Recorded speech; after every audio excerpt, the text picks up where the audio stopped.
California में पकड़ा गया गैंगस्टर गोल्डी बराड़, खुफिया एजेंसियों के हवाले से मिली जानकारी। गोल्डी बराड़ को 20 नवंबर को हिरासत में लिया गया। अमेरिका से आधिकारिक पुष्टि का इंतजार। लुधियाना कोर्ट में बम ब्लास्ट का मास्टरमाइंड गिरफ्तार। एनआईए ने हरप्रीत सिंह उर्फ हैप्पी को मलेशिया से किया गिरफ्तार। मलेशिया से लौटते ही दिल्ली एयरपोर्ट पर हुई गिरफ्तारी। 23 दिसंबर 2021 में हुआ था लुधियाना कोर्ट परिसर में धमाका। अमृतसर में पुलिस ने किए 2 गैंगस्टर गिरफ्तार। बरामद किए 5 हथियार। सीसीटीवी फुटेज के आधार पर हुई गिरफ्तारी। श्रद्धा मर्डर मामले में आरोपी आफ्ताब का आज पोस्ट नार्को टेस्ट। सुबह 10 बजे तिहाड़ जेल में आफ्ताब से मिलेंगे एफएसएल के 4 अधिकारी। उसके पॉलीग्राफ और नार्को टेस्ट में दिए गए जवाबों की देंगे जानकारी। आफ्ताब के आज जवाबों से तय होगा उसका नार्को का होगा या नहीं। कल करीब 2 घंटे में नार्को टेस्ट में आफ्ताब ने मर्डर से जुड़े कई सवालों के दिए जवाब। नार्को टेस्ट के दौरान आफ्ताब ने एक बार फिर कबूला अपना जुर्म। बार बार कहा, हां गुस्से में आकर मैंने की श्रद्धा की हत्या। शव के टुकड़े करने के लिए आरी के इस्तेमाल की बात भी कबूली। आफ्ताब ने नार्को टेस्ट के दौरान शव के टुकड़ों को जंगल में फेंकने की बात मानी। नार्को टेस्ट के दौरान आफ्ताब ने श्रद्धा के मोबाइल फोन के बारे में कहा, कहीं फेंक दिया, याद नहीं। आफ्ताब बोला, अकेले ही दिया वारदात को अंजाम। विश्व हिंदू परिषद ने आफ्ताब पूनावाला के अपराध को लव जिहाद से जोड़ा। केंद्र से लव जिहाद के खिलाफ सख्त कानून लाने की मांग की। वीएचपी के मुताबिक आफ्ताब पूनावाला की थी 20 गर्लफ्रेंड और ये सभी हिंदू थी। लिहाजा ये कहा जा सकता है कि आफ्ताब की सोची समझी चाल थी। वीएचपी 21 दिसंबर से 31 दिसंबर तक चलाएगी धर्म रक्षा अभियान। लव जिहाद के खिलाफ लॉन्च करेगी कैंपेन। लड़कियों को लव जिहाद के प्रति आगाह करेगी दुर्गा वाहिनी। लव जिहाद के खिलाफ बजरंग दल ने भी कसी कमर। ब्लॉक स्तर पर शौर्य यात्रा निकालने की तैयारी। हिंदूवादी संगठनों ने टीपू पैलेस को 100 ऐतिहासिक धरोहरों में शामिल करने का किया विरोध। भारत को मिली G20 की अध्यक्षता के बीच एएसआई ने 100 ऐतिहासिक धरोहरों को रोशन करने की तैयार की है सूची। जेएनयू में क्लासरूम के बाहर दीवारों पर और फैकल्टी के दरवाजे पर लिखा, ब्राह्मणों भारत छोड़ो। दिल्ली का जेएनयू कैंपस एक बार फिर विवादों में। दीवारों पर आपत्तिजनक स्लोगन। एबीवीपी ने किया विरोध। जेएनयू में दीवारों पर ब्राह्मणों के साथ बनिया समुदाय को धमकी। फ्री अलेक्सा और जय भीम के दिखाई दिए स्लोगन। झारखंड की लंबित आईएएस अधिकारी पूजा सिंघल पर ईडी का शिकंजा। अस्पताल समेत करोड़ों की संपत्ति कुर्क। यूपी के बुलंदशहर में मुठभेड़ में पुलिस ने 2 अपराधियों को किया घायल। आरोपियों ने की अपराध छोड़ने की बात। Video viral. रामपुर उपचुनाव में अखिलेश यादव ने किया दावा, ज्यादा दिन रहेगी योगी सरकार। कहा, यूपी में दोनों डिप्टी सीएम खुद मुख्यमंत्री बनने की फिराक में। नहीं रहेगी सरकार। और ये बात मैं यूं ही नहीं कहता हूं। ये जो 2 डिप्टी सीएम घूम रहे हैं, वो दोनों इस चक्कर में कि कब मुख्यमंत्री बन जाए। अखिलेश यादव ने यूपी के डिप्टी सीएम केशव प्रसाद मौर्य और डिप्टी सीएम ब्रजेश पाठक को दिया खुला ऑफर। 100 विधायक तोड़कर लाओ, 100 मेरे लो और बनाओ सरकार, बन जाओ सीएम। मैंने पहले भी ऑफर दिया। मैं आदरणीय आजम खान साहब से कहता हूं कि रामपुर से भी ऑफर देके जा रहा हूं मैं। लाओ अपने 100 विधायक, हम 100 विधायक आपके साथ तैयार है। सरकार बना लो और मुख्यमंत्री बन जाओ। रामपुर में अखिलेश के स्वागत के दौरान मंच पर छलका आजम खान का दर्द। पुलिस प्रशासन के खिलाफ दिखाई दिया गुस्सा।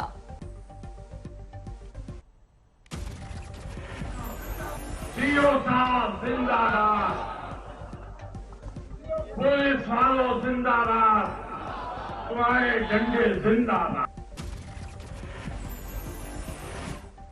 रामपुर उपचुनाव में बीजेपी प्रत्याशी आकाश सक्सेना ने आजम पर किया पलटवार। कहा, समाजवादी पार्टी लगाती है झूठे आरोप। सुप्रीम कोर्ट या हाई कोर्ट जाने की दी नसीहत। जब कोर्ट से सजा होती है या कोर्ट से अगर कोई फैसला आता है तो आप उसके बारे में हाई कोर्ट जा सकते हैं, सुप्रीम कोर्ट जा सकते हैं। ऐसे खुले मंच से आप कोई बात अपनी नहीं कह सकते।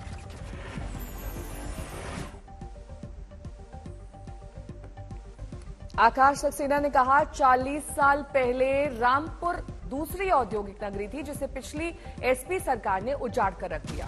यूपी की सड़कों को गड्ढा मुक्त बनाने के लिए सीएम योगी की मियाद हुई खत्म। नगर निगम, पीडब्ल्यूडी और एलडीए ने 30 तारीख की देर शाम तक सारे गड्ढे भरने का किया दावा।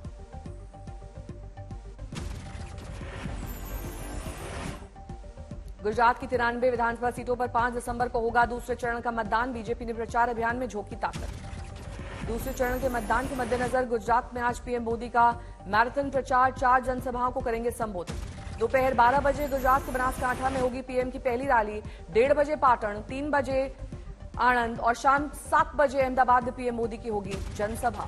गुजरात में आज गृह मंत्री अमित शाह का भी धुआंधार प्रचार। मेहसाणा में 2 और अहमदाबाद में 1 रैली को करेंगे संबोधित। पहली रैली सुबह 10:30 बजे बेचराजी विधानसभा क्षेत्र में होगी। आज शाम 5 बजे वडोदरा में प्रचार करेंगे अमित शाह। बीजेपी ने किया भव्य रोड शो का आयोजन। प्रधानमंत्री मोदी का अहमदाबाद में मेगा रोड शो, 54 किलोमीटर लंबा रूट किया कवर। पीएम मोदी का यह अब तक का सबसे बड़ा चुनावी रोड शो। पुष्पांजलि यात्रा का दिया गया नाम। 14 विधानसभा क्षेत्रों से गुजरा पीएम का काफिला।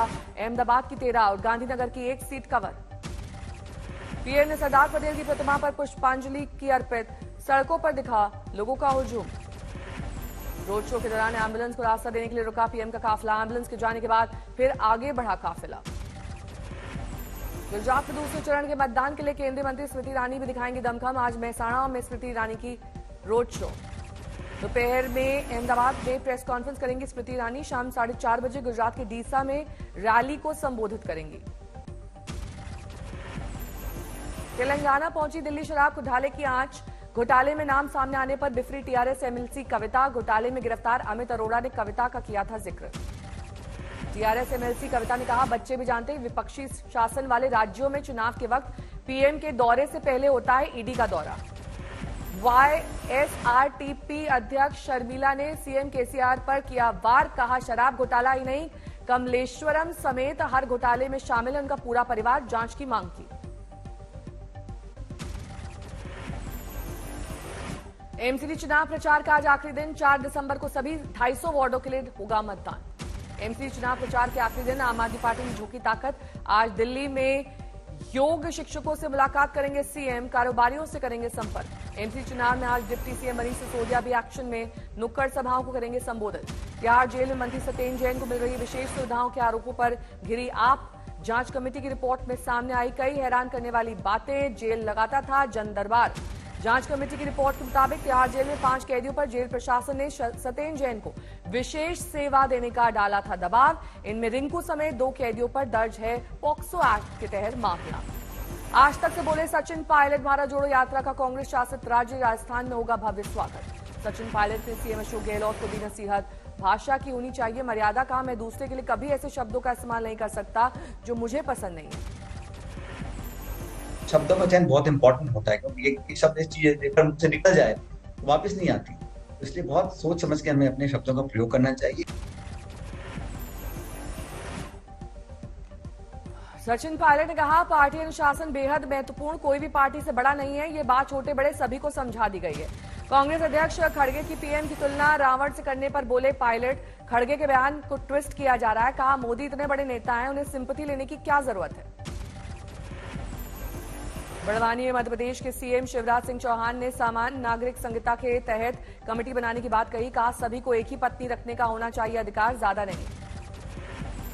और मध्य प्रदेश में भी मैं कमेटी बना रहा हूं। समान नागरिक संहिता, एक पत्नी रखने का अधिकार है तो एक ही पत्नी सबके लिए होनी चाहिए, फिर ज्यादा क्यों होना चाहिए। शिवराज सिंह चौहान ने विकास योजनाओं के पैसे में धांधली पर बढ़ती सख्ती। जनता से कहा, योजना का लाभ लेने के लिए किसी अफसर को ना दे घूस। शिकायत पर सेंधवा के सीईओ को मंच से किया सस्पेंड। मैं जनपद पंचायत सीईओ सेंधवा को तत्काल प्रभाव से सस्पेंड करता हूं। मेरे पास कई तरह की शिकायतें आई। मैसूर में कांग्रेस नेता सिद्धारमैया का समर्थकों ने मनाया अनोखा जन्मदिन। 75 साल के होने पर सिद्धारमैया के नाम का काटा केक। केक पर लिखा था, सिद्धारमैया कर्नाटक के भावी सीएम। यूपी के फिरोजपुर में महिला टीचर पर छात्रों ने किया तलवार से हमला। टीचर ने स्कूल में मोबाइल के इस्तेमाल पर लगाई थी रोक। राजस्थान के करौली में छात्र पर फायरिंग करने वाले 3 आरोपी गिरफ्तार। शराब पीने से टोकने पर शराबियों ने किया था हमला। जोधपुर में टैंकर और कार में टक्कर। कार में लगी भीषण आग, ड्राइवर की जिंदा जलकर गई जान। राजस्थान की करौली में न्याय की तलाश में धरने पर बैठी शहीद की वीरांगना। कलेक्ट्रेट के सामने चल रहा है अनिश्चितकालीन धरना। पैकेज राशि हड़पने का आरोप। महाराष्ट्र के अमरावती में रेत तस्कर ने पुलिस पर ट्रक चढ़ाकर की मारने की कोशिश। बाल बाल बचा पुलिस अधिकारी। मामले में 2 आरोपी गिरफ्तार। एमपी के रायसेन में जवाहर नवोदय विद्यालय के प्राचार्य ने पढ़ाया संविधान का नया पाठ। कहा कि भीमराव अंबेडकर ने संविधान की एक लाइन भी नहीं लिखी। संगठनों ने जताया आक्रोश। उधम सिंह नगर में प्राइवेट बस दुर्घटनाग्रस्त। घटना में बस में बैठे एक यात्री की मौत, 6 घायल। चंद्रपुर में टाइगर रिजर्व के बफर जोन में 2 बाघों की मौत। एक ही दिन में 2 बाघों की मौत से मचा हड़कंप। कानपुर में युवती ने रिक्शा चालक ने की छेड़खानी। रिक्शा चालक को मिली तालिबानी सजा। खिड़की से बांधकर लोगों ने जमकर की पिटाई। हरियाणा के यमुनानगर में प्लेसमेंट कंपनी में जॉब कर रही छात्रा ने की आत्महत्या। 2 महीने में 2 छात्राओं ने कॉलेज की छत से लगाई छलांग। पुलिस ने जांच की शुरू। यूपी के बिजनौर में शातिर अपराधी ने अपनी कार में अज्ञात युवक को जिंदा जलाया। कर्ज से बचने के लिए खुद को मृत दर्शाने के लिए दिया घटना को अंजाम।